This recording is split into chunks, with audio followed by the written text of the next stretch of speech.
सफलतापूर्वक चांद की सतह पर पहुंचना ये दर्शाता है कि भारत आने वाले दिनों में सुपर पावर बनने वाला है। दोस्तों, पिछले कुछ दिनों में इंटरनेट पर चंद्रमा से जुड़े कई सवाल पूछे जा रहे हैं। यहाँ तक हम आपको चंद्रमा से जुड़ी 10 ऐसी बातें बता रहे हैं जो शायद आपने पहले नहीं सुनी होंगी। नमस्कार साथियों, स्वागत है आपका हमारे चैनल पर। मैं हूं आपके साथ फरमान तुर्की। दोस्तों, आज बात करने वाले हैं चांद की। जी हाँ दोस्तों, उसी मून की जिस पर भारतीय एजेंसी इसरो ने चंद्रयान 3 की सफलतापूर्वक लैंडिंग कराकर इतिहास रच दिया है।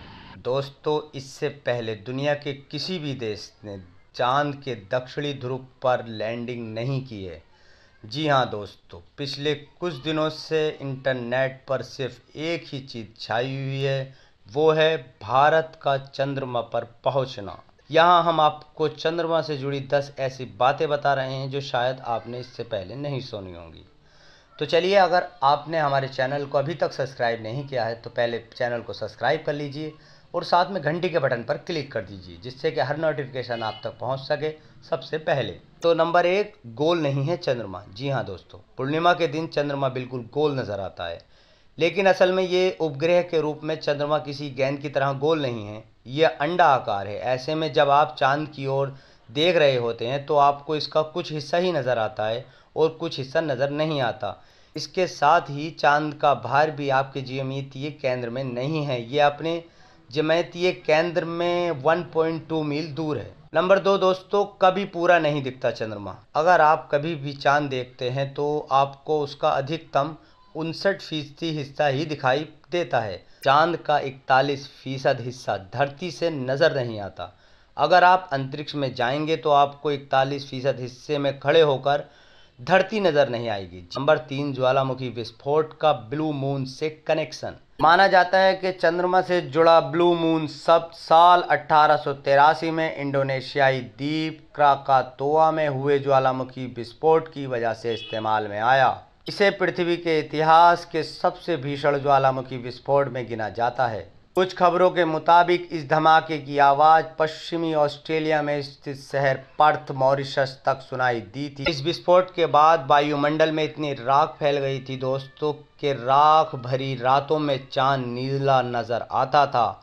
इसके बाद ही इस टर्म की शुरुआत हुई थी। नंबर 4, चांद पर सीक्रेट प्रोजेक्ट। एक दौर ऐसा था जब अमेरिका चांद पर परमाणु हथियारों के इस्तेमाल पर गंभीरता से विचार कर रहा था। इसका मकसद सोवियत संघ को अमेरिका की सैन्य शक्ति से अवगत करना था ताकि उसे दबाव में लाया जा सके। इस गुप्त परियोजना का नाम a study of lunar research points और प्रोजेक्ट A119 था।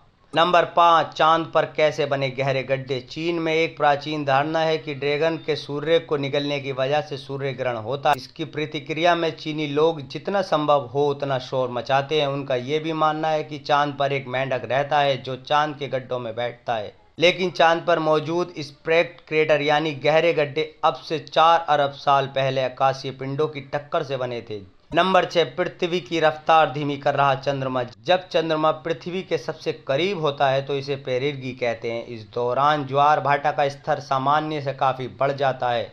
इस दौरान चंद्रमा पृथ्वी की घर्षण शक्ति को कम करता है, जिसकी वजह से पृथ्वी हर एक शताब्दी में 1.5 मिलीसेकंड धीमी हो जाती है। नंबर 7, चंद्रमा की रोशनी। पूर्णिमा की चांद की तुलना में सूरज 14 गुना अधिक चमकीला होता है। पूर्णमासी के एक चांद से अगर आप सूरज के बराबर की रोशनी चाहेंगे तो आपको 3,98,110 चंद्रमाओं की जरूरत पड़ेगी। जब चंद्र ग्रहण लगता है और चंद्रमा पृथ्वी की छाया में आ जाता है तो उसकी सतह का तापमान 500 डिग्री फ़ारेनहाइट तक गिर जाता है और इस प्रक्रिया में 90 मिनट से भी कम का समय लगता है। नंबर 8, कभी कभी चांद एक छल्ले की तरह लगने लगता है। इसे हम अर्धचंद्र या फिर बाल चंद्र भी कहते हैं।